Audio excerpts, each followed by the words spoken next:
जय श्री कृष्णा, राधे राधे। आप सभी भक्तों का आपके अपने YouTube चैनल श्री कृष्ण दीवानी में हार्दिक स्वागत है। आज आप सब सुन रहे हैं पौष मास महात्म्य का तीसरा अध्याय। सर्वप्रथम भगवान का स्मरण करते हुए सभी बोलिए ओम नमो भगवते वासुदेवाय। श्री राधा कृष्णाभ्याम नमो नमः। श्री नारायण भगवान नारद जी से बोले, हे नारद जी, जो कुछ श्री कृष्ण ने युधिष्ठिर से कहा वही मैं अब तुमसे कहता हूँ।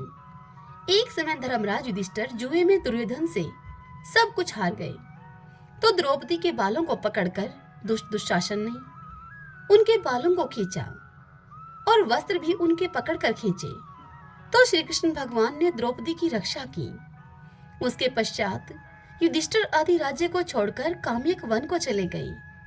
वहां पर वन में युधिष्ठिर आदि बाल बिखेरे हुए वन में रहने वाले हाथियों की तरह वन में फलों को खाकर आते ही दुख को प्राप्त हुए। एक समय देवकी के पुत्र श्री कृष्ण भगवान उनको दुखी जानकर काम्यक वन को गए। उस समय युधिष्ठिर आदि श्री कृष्ण भगवान को देखकर ऐसे खुश हुए मानो उनके देह में प्राण आ गए हों। वे सब बड़े ही प्रेम पूर्वक श्री कृष्ण से मिले और हरि के चरण कमलों में नमस्कार किया। द्रौपदी ने भी श्री कृष्ण को नमस्कार किया। राजा युधिष्ठिर को दुखी देखकर और ऐसे ही द्रौपदी को भी दुखी देखकर श्री कृष्ण भगवान भी अत्यधिक दुखी हुए। जब विश्वात्मा भक्त वत्सल भगवान ने दुर्योधन को भस्म करने के लिए उस पर कोप किया, मानो भगवान श्री कृष्ण के करोड़ों काल कराल समान मुख से प्रलय काल की अग्नि उठी हो और दांतों को पीसते हुए मानो त्रिलोकी को भी भस्म कर देंगे। तब अर्जुन श्री कृष्ण भगवान को क्रोध में देखकर भय से व्याकुल हो उठे और कांपने लगे। अब युधिष्ठिर और द्रौपदी तथा वहां पर दूसरे उपस्थित वृंद हाथ जोड़कर भगवान को प्रसन्न करने के लिए अब उनकी स्तुति करने लगे। अर्जुन कहने लगे कि हे कृष्ण, हे जगन्नाथ, हे नाथ, मैं जगत के बाहर नहीं हूँ, फिर आप मेरी रक्षा क्यों नहीं करते? आप तो सारे जगत की रक्षा करने वाले हो। जिसके नेत्र गिरने से ब्रह्मा का पतन हो जाता है, जिनके कोप से क्या कुछ न हो जाए, कोई कह नहीं सकता। तो हे तात, हे जगतपते, इस संहार करने वाले क्रोध को आप हरो। आपके क्रोध से संसार में प्रलय हो जाएगी। भगवान नारायण नारद से इस कथा को सुनाते हुए आगे कहते हैं कि हे नारद जी, जब अर्जुन इस प्रकार हाथ जोड़कर श्री कृष्ण भगवान को नमस्कार करने लगे, तब श्री कृष्ण भगवान अर्जुन के इस प्रकार के स्तुति भरे वचनों को सुनकर शीतल हो गए। भगवान को शीतल हुआ देखकर प्रेम से आकुल और व्याकुल होकर युधिष्ठिर आदि भी श्री भगवान को बारंबार नमस्कार करने लगे। श्री नारायण भगवान नारद जी से आगे कहते हैं कि हे नारद जी, इस प्रकार प्रेम से मगन होकर सर झुकाकर हाथ जोड़कर बारंबार भगवान श्री कृष्ण को नमस्कार करके अर्जुन ने भगवान श्री कृष्ण से जो प्रश्न किया वह मैं अब तुमसे कहता हूँ। हरि भगवान सब सुनकर पांडवों के हितकर वचन कहने लगे। कृष्ण पांडवों से कहने लगे, हे अर्जुन, मेरे वचनों को तुम सुनो और आपने जो अपूर्व मुझसे प्रश्न किया है, यद्यपि मैं इसका उत्तर देने को समर्थ नहीं, यह गुप्त प्रश्न ऋषियों को भी कठिन है, तो भी हे अर्जुन, मैं तुम्हारी मित्रता और भक्ति से प्रसन्न होकर अत्यंत कठिन उत्तर को तुमसे कर्म से कहता हूँ, तुम उसे सुनो। हे अर्जुन, किसी समय में संयोगवश अधिक मास आया। उस मास को सभी असहाय निंदक, अपूज्य मलमास और रवि की संक्रांति से वर्जित ऐसा कहते हैं। मल अर्थात गंदा मास होने से स्पर्श करने के योग्य नहीं है, सब कर्मों में निंदित है। मल मास के लिए सभी ऐसा कहते हैं। इस प्रकार लोगों से वचन सुनकर वह मलमास कांतिहीन निरुद्ध होगी दुख से युक्त मेरे पास आया और बैकुंठ में जहां पर मैं निवास करता था, स्वर्ण के सिंहासन पर बैठे हुए मुझे देखकर मुझको दंडवत प्रणाम किया उसने और फिर दोनों हाथ जोड़कर नेत्रों से आंसू बहाता हुआ वह मलमास, वह अधिक मास मुझसे इस प्रकार कहने लगा। इससे आगे की कथा कल हम अगले अध्याय में सुनेंगे। श्रीमन नारायण नारायण हरि हरि, भज मन नारायण नारायण हरि हरि।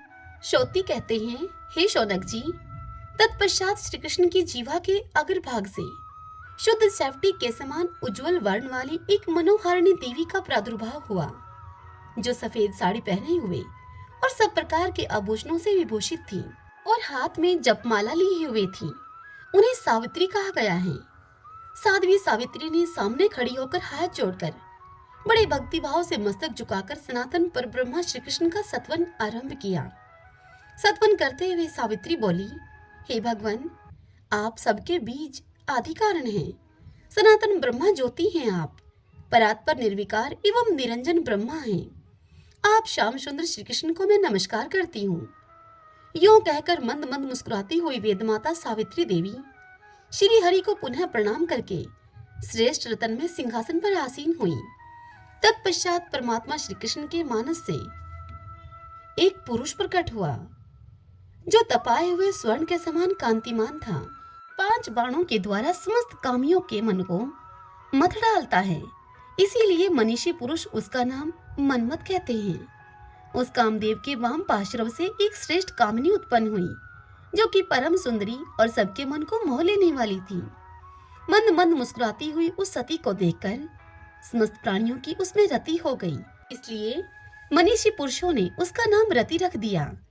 5 बाण और पुष्प में धनुष धारण करने वाले कामदेव श्री हरि के सामने खड़े होकर अब उनकी स्तुति करके उनकी आज्ञा पाकर रति के साथ रमणीय रतन में सिंहासन पर बैठकर मारण, स्तंभन, जर्मभन, शोषण और उन्मादन, ये कामदेव के 5 बाण हैं। उन्हीं को वे धारण करते हैं। अपने बाणों की परीक्षा करने के लिए कामदेव ने बारी बारी से वे सभी बाण चलाए। फिर तो ईश्वर की इच्छा से सभी लोग काम के वशीभूत हो गए। काम परवश शखलित महायोगी ब्रह्मा जी का वीर्य अग्नि के रूप में उद्दीप्त हो उठा। वे देवेश्वर अग्निदेव बड़ी बड़ी लपटें उठाते हुए करोड़ों ताड़ों के समान विशाल रूप धारण करके प्रज्वलित होने लगे। उस अग्नि को बढ़ते हुए देखकर श्री कृष्ण ने जल की रचना की। वे अपने मुख से निश्वास वायु के साथ जल की एक एक बूंद गिराने लगे। मुख से निकले हुए उस बिंदु मात्र जल ने संपूर्ण विश्व को अपलावित कर दिया। उसके किंचित कण मात्र जल ने उस प्रज्वलित अग्नि को शांत कर दिया। तभी से जल के द्वारा आग बुझने लगी। तत्पश्चात वहां पर एक पुरुष का प्रादुर्भाव हुआ, जो उस अग्नि के अधिदेवता थे। फिर पूर्वोक्त जल से एक पुरुष का उत्थान हुआ, जिनका नाम वरुण हुआ। वे ही जल के अधिष्ठाता देवता और समस्त जल जंतुओं के स्वामी हुए। इसके बाद उस अग्निदेव के वाम पार्श्व से एक कन्या का आविर्भाव हुआ। वह कन्या, उस कन्या का नाम स्वाहा था। मनीषी पुरुष उसे अग्नि की पत्नी कहते हैं। जलेश्वर वरुण के वाम पार्श्व से भी एक कन्या प्रकट हुई, जो वरुणानी के नाम से विख्यात थी। वही वरुण की सती साध्वी प्रिया हुई। भगवान श्री कृष्ण की निश्वास वायु से श्रीमान पवन का प्रादुर्भाव हुआ, जो कि समस्त देहधारियों के प्राण हैं। श्वास पर श्वास के रूप में उन्हीं की कला प्रकट हुई है। वायुदेव के वाम पार्श्व से एक कन्या प्रकट हुई, जो वायु पत्नी वायविक देवी कही गई है। श्री कृष्ण का शुक्र जल में गिरा। वह 1000 वर्ष के बाद एक अंडे के रूप में प्रकट हुआ। उसी से महान विराट पुरुष की उत्पत्ति हुई, जो कि संपूर्ण विश्व के आधार हैं। उन विराट पुरुष के एक एक रोमकूप में एक एक ब्रह्मांड की स्थिति है। वे स्थूल से भी स्थूलतम हैं। उनसे बड़ा दूसरा कोई नहीं है। वे परमात्मा श्री कृष्ण के 16वें अंश हैं। उन्हीं को महाविष्णु जानना चाहिए। वे ही सबके सनातन आधार हैं। जैसे जल में कमल का पत्ता रहता है, उसी प्रकार वे महाअर्णव के जल में शयन करते हैं। उनके शयन करते समय कानों के महल से 2 दैत्य प्रकट हुए। वे दोनों जल से उठकर ब्रह्मा जी को मार डालने के लिए उद्यत हो गए। तब भगवान नारायण ने उन दोनों दैत्यों को अपने जघन देश में सुलाकर चक्र से काट डाला। उन दोनों के संपूर्ण मैदे से यह सारी पृथ्वी निर्मित हुई, जिससे इसका नाम मेदिनी हुआ। उसी पर संपूर्ण विश्व की स्थिति है। उसकी अधिष्ठात्री देवी का नाम वसुंधरा है। इतनी कथा सुनकर महर्षि शौनक जी के पूछने पर उनसे शौती ने कहा, कि हे ब्राह्मण, मैंने सबसे पहले ब्रह्मा कल्प के चरित्र का तुमसे वर्णन किया है। अब वराह कल्प और पाद कल्प, इन दोनों का तुमसे वर्णन करूंगा। सुनिए। हे मुने, हे शौनक जी, ब्रह्मा, वराह और पद्म, ये 3 प्रकार के कल्प हैं जो कर्मशः प्रकट होते हैं। जैसे सतयुग, त्रेता, द्वापर और कलयुग, ये चारों युग कर्म से कहे गए हैं, ठीक वैसे ही वे कल्प भी हैं। 360 युगों का एक दिव्य युग माना जाता है।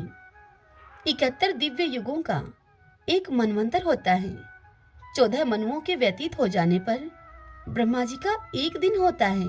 ऐसे ही 360 दिनों के बीतने पर ब्रह्मा जी का एक वर्ष पूरा होता है। इस तरह 108 वर्षों की विधाता की आयु बताई गई है। यह परमात्मा श्री कृष्ण का एक निमेष काल है। काल वेता विद्वानों ने ब्रह्मा जी की आयु के बराबर कल्प का मान निश्चित किया है। छोटे छोटे कल्प बहुत से हैं जो संवर्त आदि के नाम से विख्यात हैं। महर्षि मार्कंडेय 7 कल्पों तक जीने वाले बताए गए हैं, परंतु वह कल्प ब्रह्मा जी के एक दिन के बराबर ही बताया गया है। तात्पर्य यह है कि मार्कंडेय मुनि की आयु ब्रह्मा जी के 7 दिनों में ही पूरी हो जाती है, ऐसा निश्चय किया गया है। ब्रह्मा, वराह और पद्म, ये 3 महाकल्प कहे गए हैं। इनमें जिस प्रकार सृष्टि होती है, अब मैं वह बताता हूँ, सुनिए। ब्राह्म कल्प में मधु कैटभ के मेद से मेदिनी की सृष्टि करके सृष्टा ने भगवान श्री कृष्ण की आज्ञा लेकर सृष्टि रचना की थी।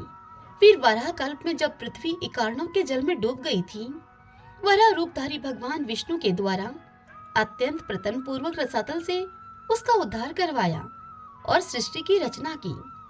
तत्पश्चात पाद्म कल्प में सृष्टिकर्ता ब्रह्मा ने विष्णु के नाभि कमल पर सृष्टि का निर्माण किया। ब्रह्मा लोक पर्यंत जो त्रिलोकी है, उसी की रचना की। ऊपर के जो नित्य 3 लोक हैं, उनकी नहीं। सृष्टि निरूपण के प्रसंग में मैंने यह काल गणना बताई है और किंचन मात्र सृष्टि का निरूपण किया है। अब फिर आप क्या सुनना चाहते हैं?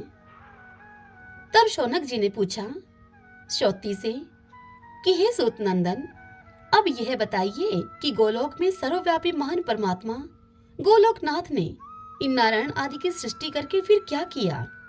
इस विषय का विस्तार पूर्वक वर्णन करने की आप कृपा करें। तब श्रोती ने शौनक जी से कहा कि हे ब्राह्मण, इन सब की सृष्टि करके इन्हें साथ लेकर भगवान श्री कृष्ण अत्यंत कमनीय सुरमय रास मंडल में गए। रमणीय कल्प वृक्षों के मध्य भाग में मंडलाकार रास मंडल अत्यंत मनोहर दिखाई देता था। वह सुविस्तृत, सुंदर, समतल और चिकना था।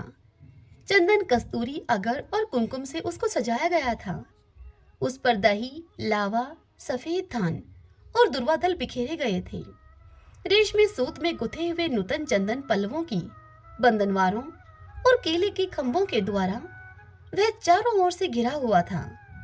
करोड़ों मंडप, जिनका निर्माण उत्तम रत्नों के सार भाग से हुआ था, उस भूमि की शोभा को बढ़ाते थे। उनके भीतर रत्नमय प्रदीप जल रहे थे। वे पुष्प और सुगंध की धूप से वासित थे। उनके भीतर अत्यंत ललित प्रसाधन सामग्री रखी हुई थी। वहां जाकर जगदीश्वर श्री कृष्ण सबके साथ उन मंडपों में ठहरे। हे मुनिश्रेष्ठ शौनक, उस रास मंडल का दर्शन करके वे सब लोग आश्चर्य से चकित हो उठे। वहां श्री कृष्ण के वाम पार्श्व से एक कन्या प्रकट हुई, जिसने दौड़कर फूल ले आकर उन भगवान के चरणों में अर्घ्य प्रदान किया। उसके अंग अत्यंत कोमल थे। वह मनोहारिणी और सुंदरियों में भी सुंदरी थी। उसके सुंदर एवं अरुण होठ और अधर अपनी लालिमा से बंधु जीव पुष्प अर्थात दोपहरिये के फूल की शोभा को पराजित कर रहे थे। मनोहर दंत पंक्ति मोतियों की श्रेणी को तिरस्कृत करती थी। वह सुंदरी किशोरी बड़ी मनोहर थी। उसका सुंदर मुख शरद पूर्णिमा के कोटि चंद्रों की शोभा को छीने लेता था। श्रीमंत बाग बड़ा मनोहर था। नेत्र शरदकाल के प्रफुल्ल कमलों के समान अत्यंत सुंदर दिखाई देते थे। उसकी मनोहर नासिका के सामने पक्षीराज गरुड़ की नुकीली चोंच हार मान चुकी थी। वह मनोहरणी बाला अपने दोनों कपोलों के द्वारा सुनहरे दर्पण की शोभा को तिरस्कृत कर रही थी। रत्नों के आभूषण से विभूषित दोनों कान बड़े सुंदर लगते थे। उसके सुंदर कपोलों में चंदन, अगरू, कस्तूरी, कुमकुम और सिंदूर की बूंदों से पत्र रचना की गई थी, जिससे कि वह बड़ी ही मनोहर जान पड़ती थी। उसके संवारे हुए केशपाश मालती की माला से अलंकृत थे। वह सती साध्वी बाला अपने सिर पर सुंदर एवं सुगंधित वेणी धारण करती थी। उसके दोनों चरण स्थल कमलों की प्रभा को छीने लेते थे। उसकी मंद मंद गति हंस और खंजन के गौरों का गंजन करने वाली थी। वह उत्तम रत्नों के सार भाग से बनी हुई मनोहर वनमाला, हीरे का बना हुआ हार, रतन निर्मित कयूर, कंगन, सुंदर रत्नों के सार भाग से निर्मित अत्यंत मनोहर पाशक अर्थात गले की जंजीर या फिर कान का पासा, बहुमूल्य रत्नों का बना हुआ झनकारता हुआ मंजीर तथा अन्य नाना प्रकार के चित्रांकित सुंदर जड़ाऊ आभूषण पहने हुए थी। वह गोविंद से वार्तालाप करके उनकी आज्ञा पाकर मुस्कुराती हुई श्रेष्ठ रत्नमय सिंहासन पर जाकर बैठ गई। उसकी दृष्टि अपने उन प्राण वल्लभ के मुखारविंद पर लगी हुई थी। उस किशोरी के रोमकूपों से तत्काल ही गोपांगनाओं का आविर्भाव हुआ, जो रूप और वेश के द्वारा भी उसी की समानता करती थी। उनकी संख्या लक्ष कोटि थी। वे सब की सब नित्य सुस्थिर यौवना थी। हे शौनक, संख्या के जानकार विद्वानों ने गोलोक में गोपांगनाओं की उक्त संख्या ही निर्धारित की है। हे मुने, फिर तो श्री कृष्ण के रोमकूपों से भी उसी क्षण गोप गणों का आविर्भाव हुआ, जो रूप और वेश में भी उन्हीं के समान थे। संख्या वेता महर्षियों का कथन है कि श्रुति में गोलोक के कमनीय मनोहर रूप वाले गोपों की संख्या 30 करोड़ बताई गई है। फिर तत्काल ही श्री कृष्ण के रोमकूपों से नित्य सुस्थिर यौवन वाली गौमें प्रकट हुई, जिनके रंग रूप अनेक प्रकार के थे। बहुतेरे बलिवर्द अर्थात बलिवर्द सांड को कहते हैं। सुरभि जाति की गौएं, नाना प्रकार के सुंदर सुंदर बछड़े और अत्यंत मनोहर श्याम वर्ण वाली बहुत सी कामधेनु गायें भी वहां पर तत्काल प्रकट हो गई।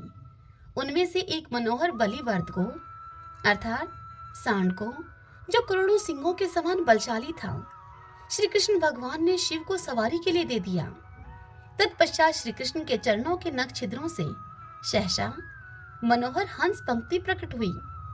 उन हंसों में नर, मादा और बच्चे सभी मिले जुले थे। उनमें से एक राजहंस को, जो कि महान बल पराक्रम से संपन्न था, श्री कृष्ण ने तपस्वी ब्रह्मा को वाहन बनाने के लिए उन्हें अर्पित कर दिया। तदंतर परमात्मा श्री कृष्ण के बाएं कान के छिद्र से सफेद रंग के घोड़ों का समुदाय प्रकट हुआ, जो कि बड़ा ही मनोहर जान पड़ता था। उनमें से एक श्वेत अश्व गोपांगना वल्लभ श्री कृष्ण ने देव सभा में विराजमान धर्म को सवारी के लिए प्रसन्नता पूर्वक दे दिया।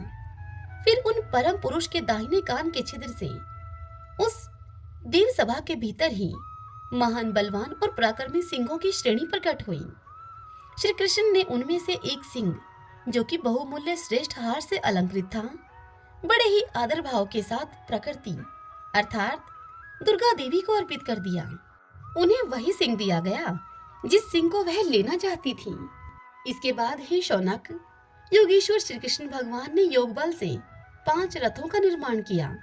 वे सब रथ शुद्ध एवं सर्वश्रेष्ठ में रत्नों से बनाए गए थे। मन के समान वेग से चलने वाले और मनोहर थे। उनकी ऊंचाई 1,00,000 योजन की और उनका विस्तार 100 योजन का था। उनमें लाख लाख पहिए लगे थे। उनका वेग वायु के समान था। उन रथों में 1-1 लाख क्रीड़ा भवन बने हुए थे। उनमें श्रृंगोरोचित भोग वस्तुएं और असंख्य शैयाएं थीं। उन ग्रहों में लाखों रत्नमय दीप प्रकाश फैलाते थे और लाखों घोड़े उस रथ की शोभा को बढ़ाते थे। भांति भांति के विचित्र चित्र उनमें अंकित थे। सुंदर रत्नमय कलश उनकी उज्ज्वलता को बढ़ा रहे थे। रत्नमय दर्पणों और आभूषणों से वे सभी विमान भरे हुए थे। श्वेत चवर उनकी शोभा को बढ़ा रहे थे। अग्नि में तपाकर शुद्ध किए हुए सुनहरे वस्त्र, विचित्र विचित्र माला, श्रेष्ठ मणि, मोती, माणिक्य तथा हीरे के हारों से वे सभी रथ अलंकृत थे। कुछ कुछ लाल रंग के असंख्य सुंदर कृत्रिम कमल, जो श्रेष्ठ रत्नों के सार भाग से निर्मित हुए थे, उन रथों को सुशोभित कर रहे थे। हे द्विजश्रेष्ठ शौनक, भगवान श्री कृष्ण ने उनमें से एक रथ तो नारायण को दे दिया और एक राधिका को देकर शेष सभी रथ अपने लिए रख लिए। तत्पश्चात श्री कृष्ण के गोहे देश से पिंगल वर्ण वाले पार्षदों के साथ एक पिंगल पुरुष प्रकट हुआ। गोहे देश से आविर्भूत होने के कारण वे सब गोहक कहलाए और वह पुरुष उन गोहकों का स्वामी कुबेर कहलाया, जो धनाध्यक्ष के पद पर प्रतिष्ठित है। कुबेर के वाम पार्श्व से एक कन्या प्रकट हुई, जो कि कुबेर की पत्नी हुई। वह देवी समस्त सुंदरियों में मनोरमा थी, अतः उसी नाम से वह प्रसिद्ध हुई। फिर भगवान के गोहे देश से भूत, प्रेत, पिशाच, कुष्मांड, ब्रह्मा राक्षस और विकृत अंग वाले बेताल प्रकट हुई। हे मुने, तदंतर श्री कृष्ण के मुख से कुछ पार्षदों का प्रकाट्य हुआ, जिनके 4 भुजाएं थीं। वे सब के सब श्याम वर्ण थे। हाथों में उनके शंख, चक्र, गदा और पद्म धारण थे। उनके गले में वनमाला लटक रही थी। उन सब ने पीतांबर पहन रखे थे। उनके मस्तक पर किरीट, उनके कानों में कुंडल और अन्य अंगों में रत्नमय आभूषण शोभा दे रहे थे। श्री कृष्ण ने वे 4 भुजाधारी पार्षद नारायण को दे दिए। गोयकों को उनके स्वामी कुबेर के हवाले किया और भूत प्रेतादि भगवान शंकर को अर्पित कर दिए। तदंतर श्री कृष्ण के चरणारविंदों से द्विभुज पार्षद प्रकट हुए, जो कि श्याम वर्ण के थे और हाथों में जपमाला लिए हुए थे। वे श्रेष्ठ पार्षद निरंतर आनंद पूर्वक भगवान के चरण कमलों का ही चिंतन करते थे। श्री कृष्ण ने उन्हें दास से कर्म में नियुक्त किया। वे सब दास यतन पूर्वक अर्घ्य लिए हुए प्रकट हुए थे। वे सभी श्री कृष्ण परायण वैष्णव थे।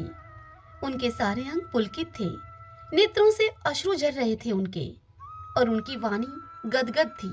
उनका चित्त केवल भगवान के चरणारविंदों के चिंतन में ही संलग्न रहता था। इसके बाद श्री कृष्ण के दाहिने नेत्र से भयंकर गण प्रकट हुए, जो हाथों में त्रिशूल और पटिश लिए हुए थे। उन सब के 3 नेत्र थे और मस्तक पर चंद्राकार मुकुट धारण करते थे। वे सब के सब विशालकाय तथा दिगंबर थे, प्रज्वलित अग्नि शिखा के समान जान पड़ते थे। वे सभी महान भाग्यशाली भैरव कहलाए। वे शिव के ही समान तेजस्वी थे। रुरु भैरव, संहार भैरव, काल भैरव, असित भैरव, क्रोध भैरव, भीषण भैरव, महाभैरव और खटवांग भैरव, ये 8 भैरव माने गए हैं। श्री कृष्ण के बाएं नेत्र से एक भयंकर पुरुष प्रकट हुआ, जो कि त्रिशूल, पटिश, व्याघ्र चर्म का वस्त्र पहने हुए और गदा धारण किए हुए था। वह दिगंबर, विशालकाय, त्रिनेत्रधारी और चंद्राकार मुकुट धारण करने वाला था। वह महाभाग पुरुष ईशान कहलाया, जो दिक्पालों का स्वामी है। इसके बाद श्री कृष्ण की नासिका के छिद्र से डाकिनियां, योगिनियां तथा सहस्त्रों क्षेत्रपाल प्रकट हुए।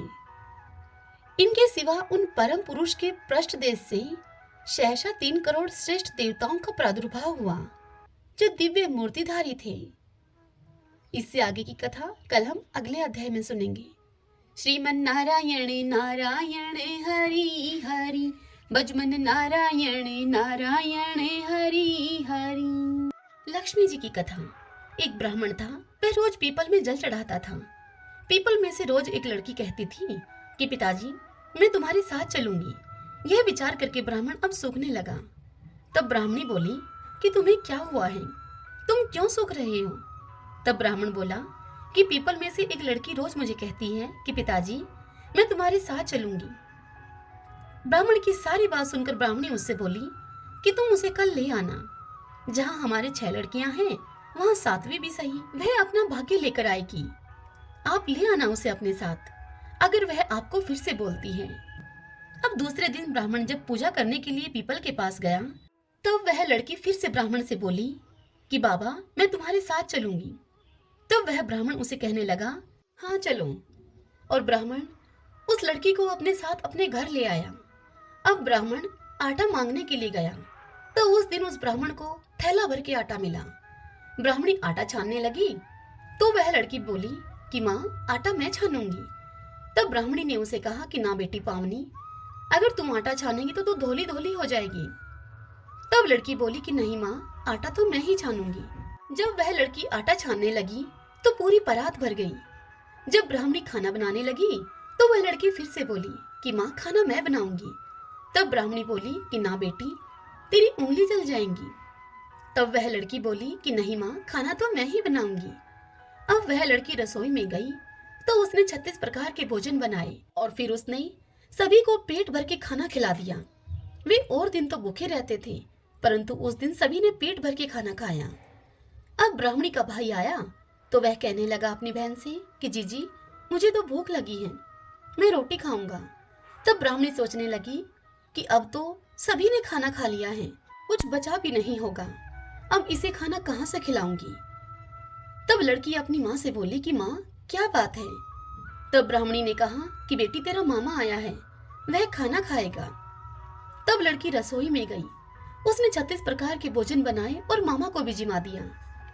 ब्राह्मणी का भाई अपनी बहन से बोला कि जीजी, ऐसा भोजन तो मैंने कभी नहीं खाया जैसा कि आज खाया है। तब ब्राह्मणी उसे बोली कि भाई, तेरी पावनी भांजी ने बनाया है, उसी ने बनाया है आज यह खाना। अब मामा खाना खा के अपने घर को चला गया। शाम हुई तो लड़की बोली कि माँ, चौका लगा के चौके का दीवा जला दो, मैं कोठे में ही सोऊंगी।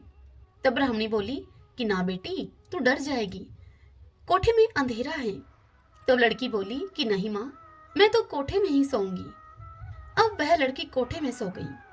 जब आधी रात हुई तब वह उठी और उसने चारों ओर देखा तो घर में धन ही धन हो गया। अब उस घर से वह जाने लगी तो बाहर पड़ोसी के घर से बाहर एक बूढ़ा ब्राह्मण सो रहा था। तब उस ब्राह्मण ने उस लड़की से पूछा कि बेटी, अब इस समय तू कहाँ चली। तब लड़की बोली कि मैं तो लक्ष्मी माता हूँ, इसकी 6 बेटियां हैं, इसकी दरिद्रता को दूर करने के लिए आई थी, तुम्हें करवानी है तो तुम भी करवा लो। फिर उस लड़की ने उस बाहर सोए हुए ब्राह्मण के घर की ओर देखा तो वहां उसके घर में भी धन ही धन हो गया। सवेरे उठकर ढूंढ मची कि पावनी बेटी कहाँ गई, पावनी बेटी कहाँ गई।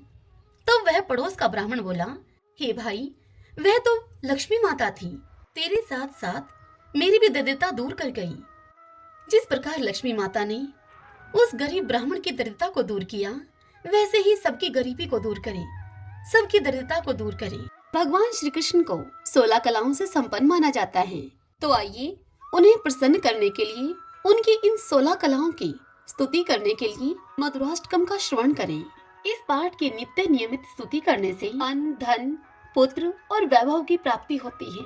जीवन में आनंद, प्रेम और मधुरता का संचार होता है। तो आइए आज से हम भी प्रयास करते हैं भगवान श्री कृष्ण को प्रसन्न करने का इस स्तुति पाठ के माध्यम से। अधरम मधुरम वदनम मधुरम नयनम मधुरम हसितम मधुरम हृतम मधुरम गमनम मधुरम मधुराधिपति रखिलम मधुरम मधुराधिपति रखिलम मधुरम वचनम मधुरम चरितम मधुरम वसनम मधुरम वलितम मधुरम चलितम मधुरम भ्रमितम मधुरम मधुराधिपतिरखिलं मधुरम मधुराधिपतिरखिलं मधुरम वेणु मधुरो रेणु मधुरः पाणि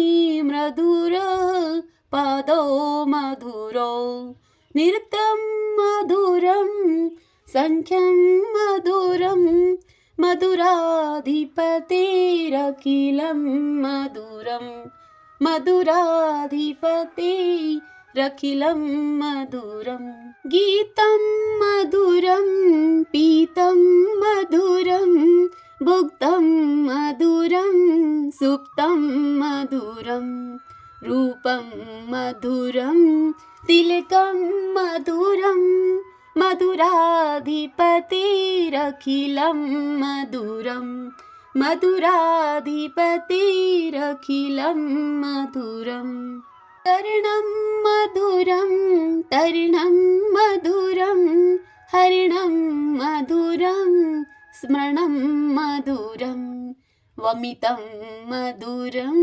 शमितं मधुरं मधुराधिपतेरखिलं मधुरं मधुराधिपतेरखिलं मधुरं गुञ्जा मधुरा माला मधुरा यमुना मधुरा वीची मधुरा सलिलं मधुरं कमलं मधुरं मधुराधिपतिरखिलं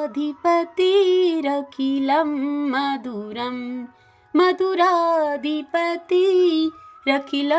मधुरं गोपी मधुरा लीला मधुरा युक्तं मधुरं मुक्तं मधुरं दृष्टं मधुरं शिष्टं मधुरं मधुराधिपतिरखिलं